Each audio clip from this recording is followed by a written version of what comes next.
momento do desfraude costuma ser um momento de muitas dúvidas para os pais e cuidadores. Afinal, qual a idade certa? Como saber se o bebê está pronto? E o que fazer quando as escapadas acontecem? Para falar sobre esse marco bem importante no desenvolvimento dos pequenos, eu recebo a psicóloga Rosimari Sabino de Souza para entender como tornar essa transição mais tranquila e natural para toda a família. Boa tarde, Rosi. Bem-vindo ao Ver Mais. Muito obrigada pelo convite de estar aqui, trazer um pouquinho do nosso conhecimento. Porque além de psicóloga, você já tem uma trajetória aí de mais de 20 anos na educação, então convive diariamente, né, com esse dilema aí com os pais e mães e cuidadores. Existe a hora certa para tirar a fralda, Rosi? De certa forma, sim.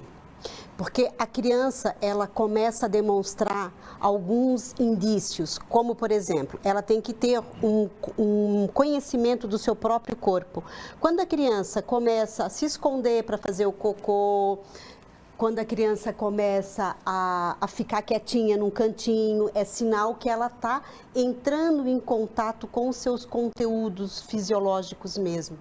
E ali chega um alerta, opa, posso começar a trazer mais informações para essa criança, para que ela se familiarize mais ainda e que o processo do desfraude se torne uma coisa mais tranquila. Então, com brincadeiras, vamos brincar de bonequinho, levar bonequinho no banheiro, vamos ler historinha com esse conteúdo, vamos levar junto a criança ao banheiro, ampliar esse universo para que ela consiga passar por esse processo para a segunda etapa, que daí é a retirada das fraldas propriamente dito. Que daí é um exercício, é convite de ir levar a criança ao banheiro, vai ter escapadas, vai ter sujeira.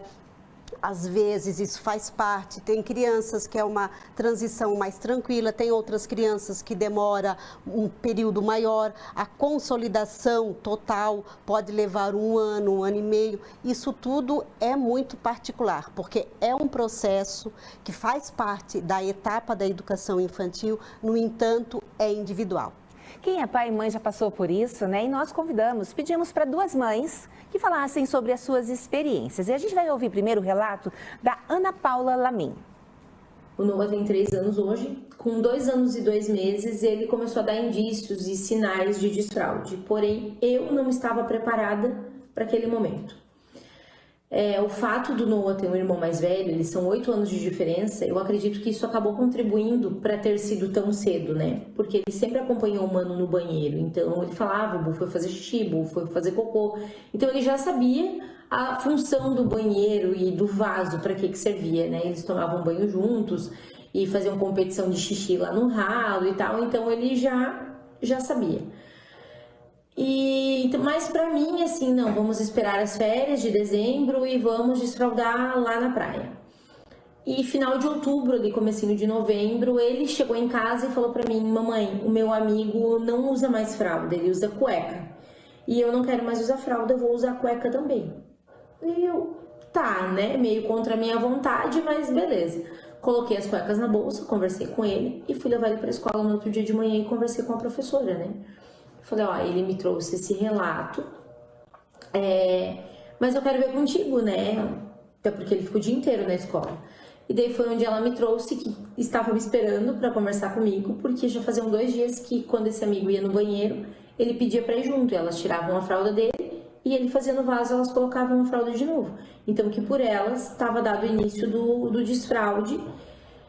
E eu falei, então tá, então fechou, as cuecas estão na bolsa e vamos lá. E a partir desse dia, que foi o dia que ele determinou que seria o primeiro dia de desfraude dele, foi o que aconteceu e nunca mais teve escape, nem de xixi, nem de cocô, nem em casa e nem na escola. Que interessante o relato da Ana Paula, né? Ela falou, eu não estava preparada para isso, né? Que o Noah, com 2 anos e 3 meses, ele que decidiu. E aí a gente meio que inverte a narrativa, né? Porque sempre se fala sobre ter paciência com os filhos, estimulá-los, e aí foi o contrário. Porque o processo também é dos pais, o processo não é só da criança, a família também tem que estar inserida. É necessário fazer convites, por exemplo, quando se resolve tirar, levar a criança junto para comprar calcinha, comprar cueca, estar disposto, porque tem que ter uma paciência, assim, tem que olhar, observar a sua criança. Ah, tá lá muito quietinho naquele cantinho, vou lembrá-lo se não está precisando ir ao banheiro. São rotinas que vão começar, que a família tem que começar a introduzir e que vai gerar uma disciplina e um controle, vai facilitar este controle para a criança.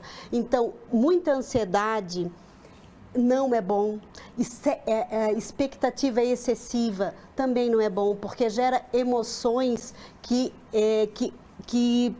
dificultam para a criança. E já que você falou em ansiedade, a gente tem também o depoimento da Mariane, mãe do Theo, de 5 aninhos, e do Otto, de 4 aninhos.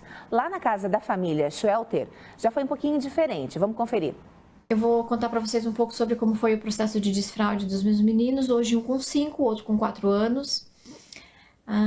Durou em torno de 1 ano e meio o desfraude deles. Eu achei que o mais novinho fosse ser mais fácil, porque ele já tinha acesso ao vocabulário, ao processo do desfraude, mas foi igual.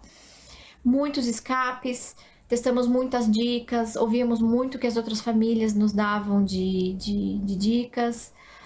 A escola nos deu um apoio muito grande, porque eles passam a tarde inteira na escola, então as profs conhecem muito as crianças. A gente lia muito a respeito. Eu acho que testamos tudo que poderia ser testado. O que funcionava de manhã, às vezes não funcionava de tarde. O que funcionava por uma semana, de repente, não funcionava mais. E aí, o que funcionou no começo, começou a funcionar de novo, depois parou de novo.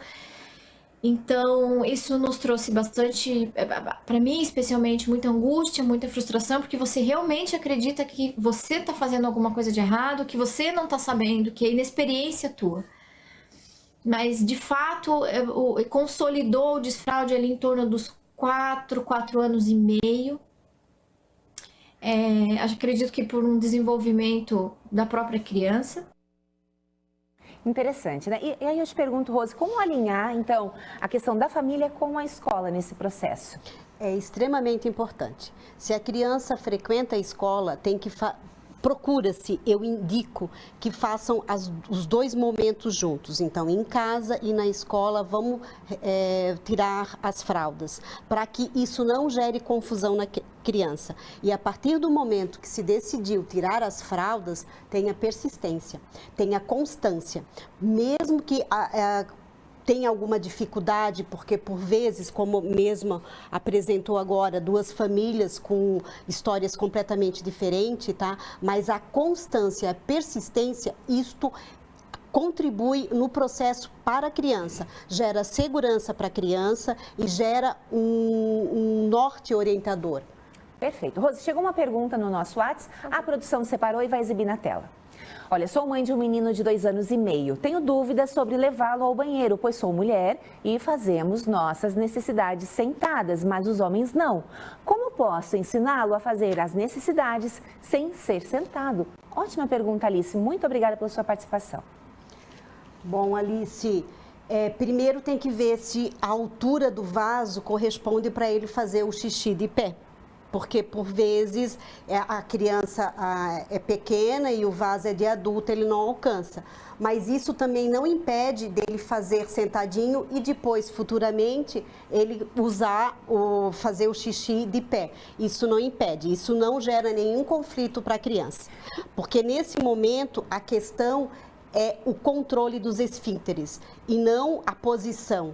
É isto que é o ponto fundamental. Esse processo se vai fazer sentado, porque tem-se algumas mães que preferem que os filhos façam sentados para não fazer aquela sujeirinha ao redor. Isso também é muito particular de cada família.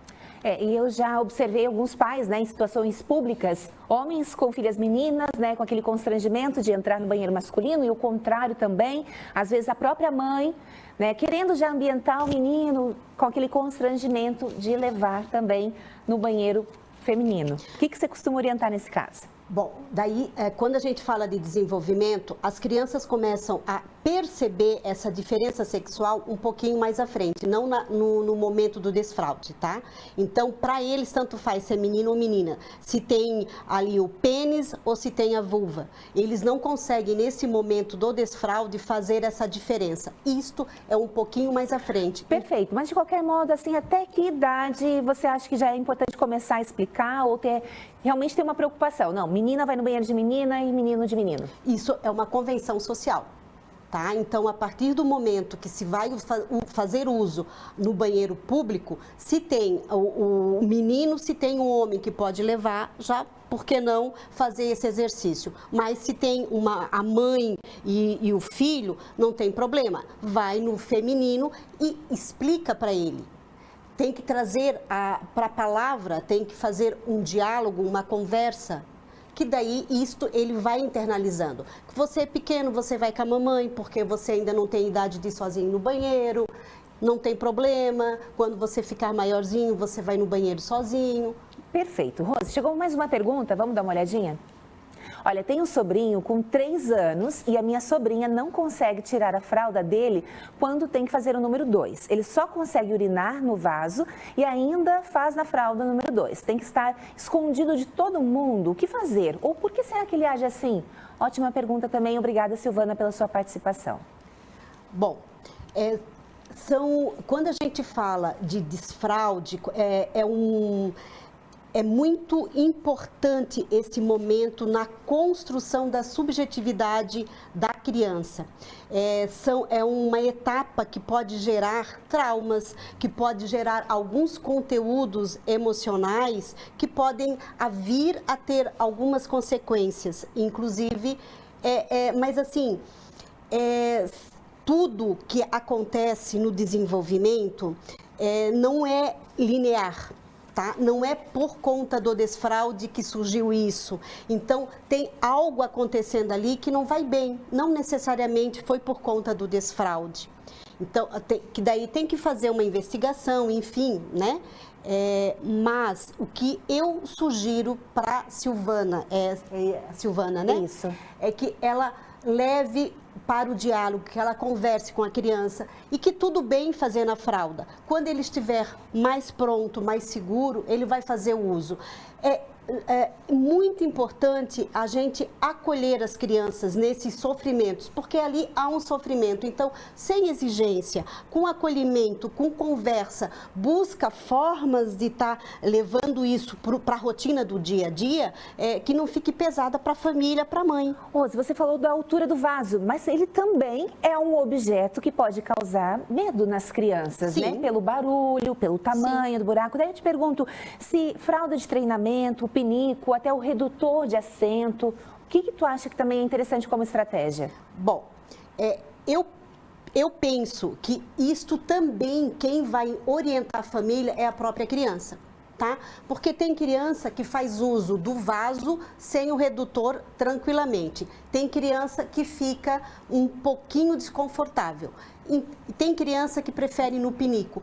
Isto é a criança e o olhar da família sobre como aquela criança se comporta, é que ele vai ser direcionado para usar o redutor, para usar o penico. Só que lugar de pinico é no banheiro, lugar de fazer cocô, fazer xixi é no banheiro. Isto é importante, não ficar passeando pela casa com o pinico nem com a fralda, assim, porque é importante já determinar as funções de cada ambiente, né? Fazer comida se faz na cozinha e assim por diante, tá? E é importante também, no caso de vaso grande, as crianças ficam com os pezinhos balançando, então colocar um banquinho, alguma coisa que ela fique com um apoio, isto vai provocar uma segurança para a criança.